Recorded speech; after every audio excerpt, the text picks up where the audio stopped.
सोलापुरात 3 दिवसांपासून तब्बल 40,000 क्विंटल कांदा पडून आहे। आज आणि उद्या देखील कांद्याचे लिलाव बाजार समितीत बंद राहणार आहेत।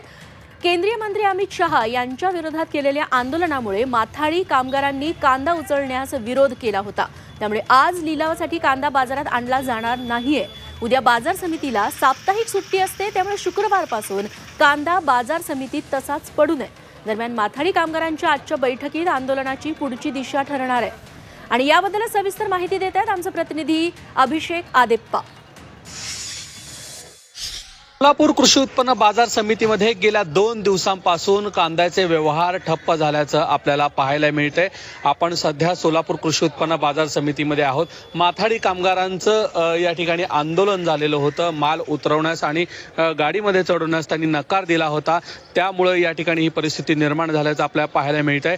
एकंदरीत आज शनिवार असेल, रविवार असेल, आता डायरेक्ट सोमवारच्या दिवशी हे व्यवहार सुरळीत होण्याचा अंदाज व्यक्त करण्यात येतोय। काही आडते आपल्यासोबत आहेत। दादा, काय सांगाल, नेमकी काय परिस्थिती आहे? मी मार्केट यार्डाचे अडते समी बागवान आणि म्हणजे ते बुधवारी आलेला माल आहे, म्हणजे बुधवारी संध्याकाळी आलेला माल ह्याचा निलाव झाला काल, म्हणजे शुक्रवारी झालेला आहे।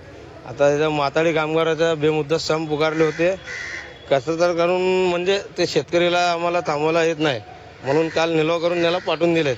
आता ह्याचा ते माथाडी कामगारचे बोर्ड आहेत, ह्याचा संप आहे। आता आज 10 वाजता सांगितलंय लोडिंग व्हायचं म्हणून, आता बघू आता काय होतं काय नाही।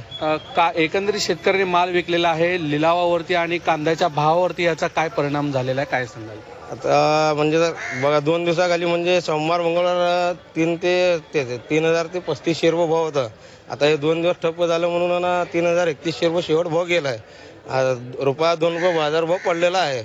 आता ह्याच्यामुळे काय शेतकरीचे पण नुकसान झालेलं आहे, दुसरा काय नाही। आता लोडिंग व्हायची शक्यता आहे 10 वाजेपर्यंत। एकंदरीत आपण पाहतोय शेतकऱ्यांचं देखील नुकसान होताना आपल्याला दिसून येते। आता 2 ते 3 दिवसानंतर म्हणजे डायरेक्ट सोमवारच्या दिवशी या ठिकाणी कांद्याचे व्यवहार सुरळीत होतील अशीच अपेक्षा या ठिकाणी व्यक्त करण्यात येते। अभिषेक आदेप्पा, झी मीडिया, सोलापूर।